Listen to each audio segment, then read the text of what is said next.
Assalamualaikum warahmatullahi wabarakatuh. Shalom. Om Swastiastu, salam kebajikan, Rahayu. Selamat malam. Yang saya hormati Bapak Dede Nur Rahman, selaku dosen mata kuliah Etika Profesi Teknologi Informasi dan Komunikasi, serta rekan-rekan semua.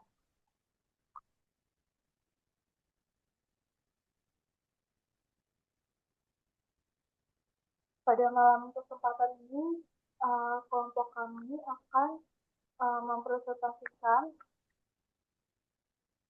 sebuah isu yang sedang diusung saat ini, yaitu illegal content dan ancaman terhadap integritas sistem informasi digital. Dengan anggota tim itu ada Ajidi Prasetyo, Muhammad Akbar Pamungkas, saya sendiri Rizky Nabila, Saidina Iman Jafar, dan Yusafat Ganda.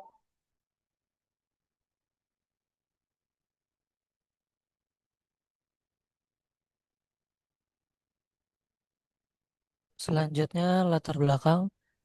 Perkembangan teknologi informasi dan internet telah membawa perubahan besar dalam penggunaan platform digital. Namun, kemajuan ini juga diikuti dengan munculnya ancaman baru di ruang cyber. Salah satunya adalah penyebaran ilegal konten atau konten ilegal. Konten ilegal dapat berupa pornografi, judi online, ujaran kebencian, hoaks, hingga eksploitasi anak yang tersebar luas melalui media sosial dan situs web maupun aplikasi digital.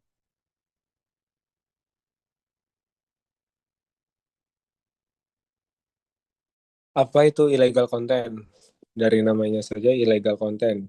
Illegal sendiri yang artinya tidak sesuai dengan hukum atau bertentangan dengan peraturan yang berlaku. Jadi untuk konten sendiri itu eh, suatu media ataupun konten yang dapat dikonsumsi oleh pembaca ataupun audiens dengan format apapun, entah itu bentuknya gambar maupun video dan lain-lain.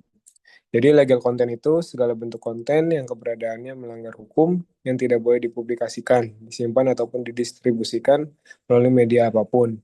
Illegal content bisa mencakup konten yang melanggar hak cipta, pornografi, unsur sara, penipuan digital, ujaran kebencian, ancaman, kekerasan, terorisme, eksploitasi sesuai seksual anak, perdagangan ilegal, dan penyebaran virus atau malware.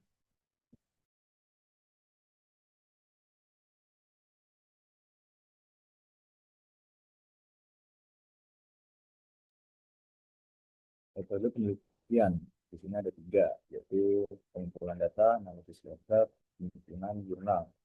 Penelitian ini menggunakan penelitian kualitatif dengan pendekatan studi pustaka atau literary research. Berikut adalah tahapan-tahapan perusahaan dalam penelitian ini. Yang pertama tadi adalah pengumpulan data. Pengumpulan data adalah penulisan, mengumpulkan berbagai literatur dari sumber primer dan sekunder. Terus yang kedua adalah analisis data. Analisis data ini melakukan proses membaca, melaporkan, dan menginterpretasikan berbagai sumber yang telah dikumpulkan. Terus yang ketiga adalah penyusunan jurnal. Penyusunan jurnal adalah tahap terakhir, adalah merumuskan hasil analisis ke dalam jurnal.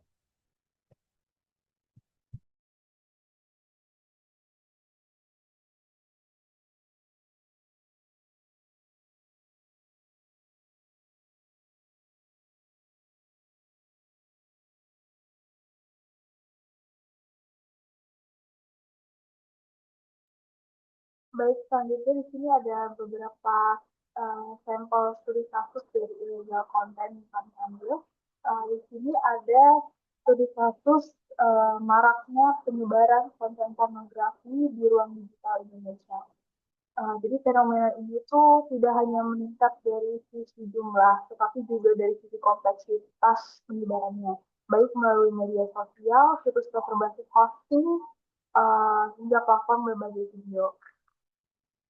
Motif dari penyebaran pornografi sendiri itu biasanya dari ekonomi, yaitu menguntungkan pihak tersebut. Jadi dari penyebaran tersebut dia mendapatkan keuntungan.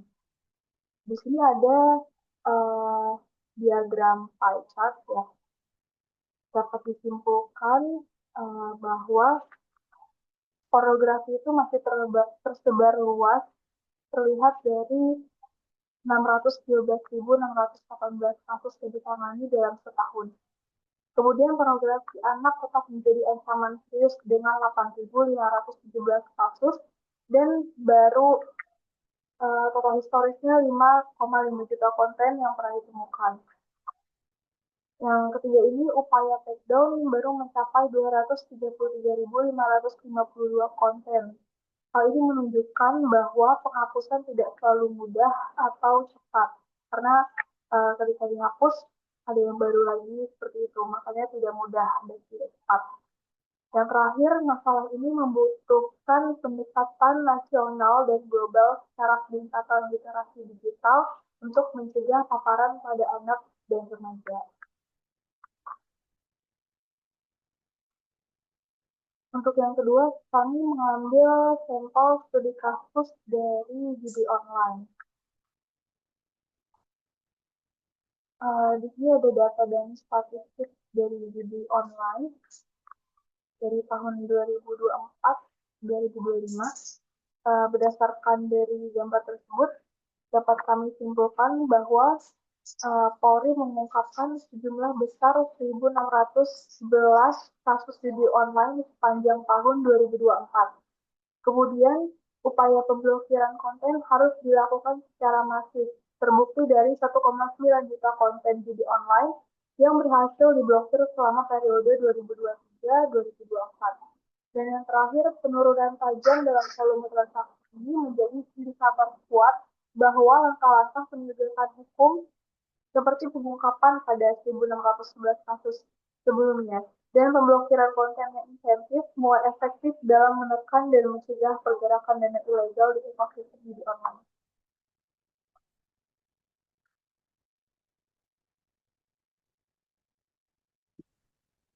Dari yang sudah dijabarkan, terdapat kesimpulan yaitu illegal content dalam dunia digital seperti hoax dan kebencian, pornografi, dan judi online jadi ancaman bagi keamanan dan integritas sistem informasi. Penyebaran illegal content semakin mudah akibat teknologi yang semakin maju, beserta kurangnya keamanan dan literasi dalam penyebaran illegal content. Bahayanya illegal content. Dengan demikian, berada illegal content tidak hanya merupakan masalah hukum, tetapi juga masalah etika, keamanan, dan budaya digital untuk mengatasi penyebaran illegal content.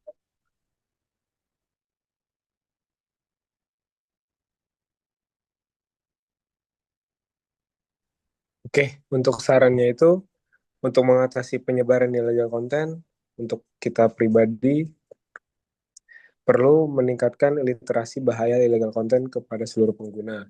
Jadi kita untuk meningkatkan defense kita sendiri itu memperbanyak literasi kita. Jadi kita jadi kita mudah untuk uh,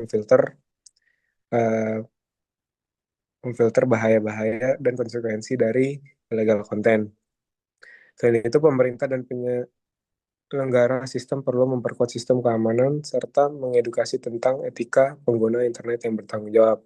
Jadi pemerintah perlu menyusun kebijakan yang mendorong pengawasan konten maupun illegal konten secara proporsional, memperbarui standar keamanan, dan memperketat mekanisme laporan konten ilegal.